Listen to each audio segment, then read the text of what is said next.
Como resposta à primeira pergunta, se nos sentimos culturalmente europeus, costuma dar-se o estafado exemplo de que sempre nos sentimos mais europeus quando estamos na América, sem revelarmos que a América dos últimos anos tem dado uma forte e involuntária ajuda a esse mesmo sentimento. Porém, eu tenho que confessar que sinto muito mais à vontade, muito mais em casa, num café de Buenos Aires ou numa livraria do West Side de Nova Iorque, do que ainda me sinto em algumas paragens da Europa geográfica,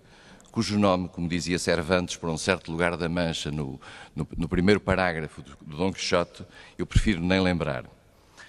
E posso estar errado, e assumindo a modéstia, que é também uma forma de irresponsabilidade de um não especialista que eu sou nestas áreas,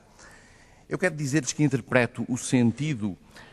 de uma cultura comum como algo que se projeta na forma como partilhamos tradições, crenças, mitos, projeções e modos de vida, valores próprios, alguns até contraditórios entre si, mas com uma matriz que identificamos como muito próxima de todos nós. É algo que decorre de uma sólida e contínua pertença a uma longa história coletiva, mais própria das nações, muitas vezes dos países ou das regiões, do que dos grandes espaços multinacionais. O que na Europa se detecta, mas não fica delimitado nas suas fronteiras, e que faz com que nos liguemos a Nova Iorque ou a Buenos Aires, são as chamadas esferas culturais. São identidades culturais difundidas por camadas ou setores que têm menos a ver com a geografia e muito mais com níveis de percepção conjunta de certos sinais, onde quer que se encontre quem os partilha. Embora anterior à globalização, essa é uma realidade que ela potenciou e que, de certo modo, a internet tornou ainda mais evidente. E daqui decorre a resposta à segunda pergunta, à questão do tipo de olhar que os outros têm sobre nós. Correndo uma vez mais o risco de estar a simplificar aquilo que é muito complexo, eu diria que me parece que o mundo está hoje muito longe de percepcionar sinais de uma cultura europeia comum, mas começa seguramente a construir a imagem da progressiva existência de um modelo civilizacional europeu,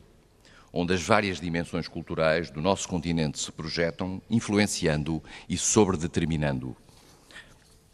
Acho mesmo que o resto do mundo começa hoje a ter uma certa ideia da Europa, que é superior em nitidez do desenho àquela que a Europa já tem de si própria. Para utilizar uma categoria de um filósofo alemão que não está na moda citar, mas que eu e a Sra. Ministra da Cultura frequentámos muito no passado, eu arriscaria dizer que poderá haver já hoje uma Europa civilizacional em si, mas ainda talvez não haja uma civilização europeia para si. Por isso, esse tal olhar exterior, embora detete uma projeção civilizacional comum, distingue nela de forma mais ou menos clara as várias Europas culturais. Esse olhar nota as expressões dos países que mais se afirmam no mercado internacional da cultura, dos poderes de atração dos seus produtos e conteúdos, bem como a força dos seus meios de suporte comunicacional. Mas é a minha convicção que esse estrangeiro não liga a sua ideia da Europa, seja a Europa em geral, seja a União Europeia em particular, a uma projeção cultural determinada, definida e bem recortada nos seus contornos. E faz bem. A meu ver, se fosse por esse caminho, estaria a sustentar uma falsa caricatura da cultura europeia. Aliás, esse observador exterior tem cada vez mais razão para sustentar esse olhar multifacetado, por exemplo, quando lhe falam da União Europeia. À medida que a União Europeia se alargou,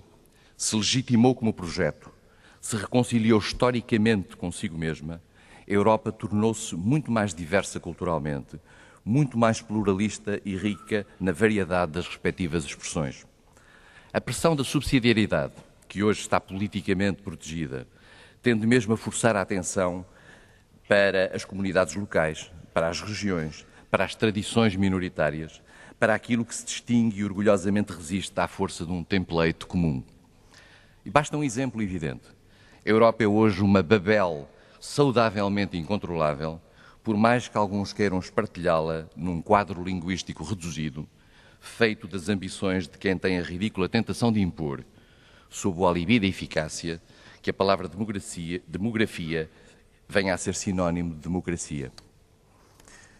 Mas, como antes já vos disse, há uma coisa que o estrangeiro começa a reconhecer em especial depois de que a Europa política passou a querer ser vista como um benigno soft power. Esse estrangeiro vê a emergência no espaço europeu, centrada na União Europeia,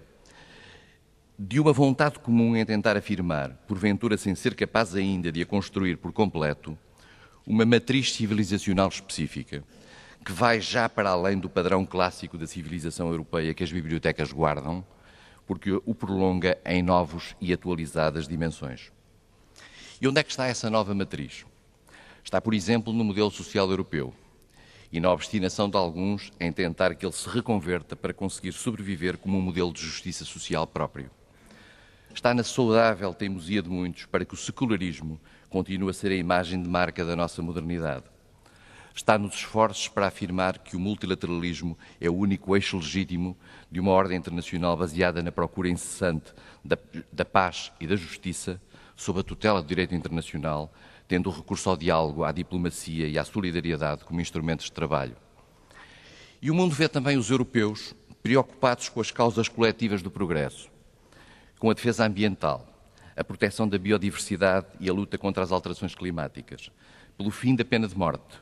e pelo combate contra a exploração infantil e das mulheres, contra o tráfico de seres humanos, entre tantas e tantas outras causas que a consciência universal contemporânea elege como prioridades de uma nova ordem ética internacional. E vê também o esforço de muitos, na Europa, em procurar garantir que a necessária luta contra as ameaças radicais, como o terrorismo e outras formas de extremismo, se faça sempre sob a égide da preservação dos direitos humanos e dos direitos fundamentais, no respeito pelas minorias e pelas crenças, na preocupação de entender as causas desse radicalismo e algumas determinantes regionais que o potenciam. A agenda europeia de preocupações, como a que se expressa num fórum como são as Nações Unidas, comporta hoje um impressionante inventário de ideias que procuram responder aos anseios mais nobres da humanidade, cada vez mais empenhada em alargar as boas práticas ao coletivo. Alguns dirão que ainda estamos no terreno declaratório do politicamente correto,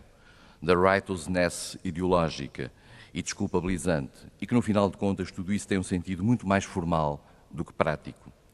Eu concedo que possa ser assim em alguns casos, mas pelo menos a nova civilização europeia terá já escapado muito à hipocrisia dos cultores e admiradores de uma certa lógica de poder, que é hoje um desvio perverso da leitura correta de um filósofo como Hobbes.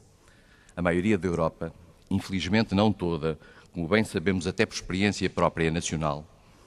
tem tido a decência de não se deixar alinhar pelo pragmatismo neoconservador, presente numa deriva oportunista própria de quem vive ao sabor dos ventos prevalecentes e que tem como objetivo ajudar a conferir uma patina de respeitabilidade ideológica a uma mera e cínica realpolitik unilateralista. Porque este somatório de preocupações humanistas da Europa contemporânea é fruto de um algo inegociado processo de entendimento e não de qualquer iluminação nacionalista, eu diria que a principal imagem que a nova civilização europeia hoje projeta, para além de um sentido de tolerância e de diálogo, é de um apurado culto da liberdade. Talvez porque a perdeu durante muito tempo, de diversas formas e sob diversos terrores, a Europa apresenta-se hoje perante o mundo como o grande cultor e promotor dessa mesma liberdade.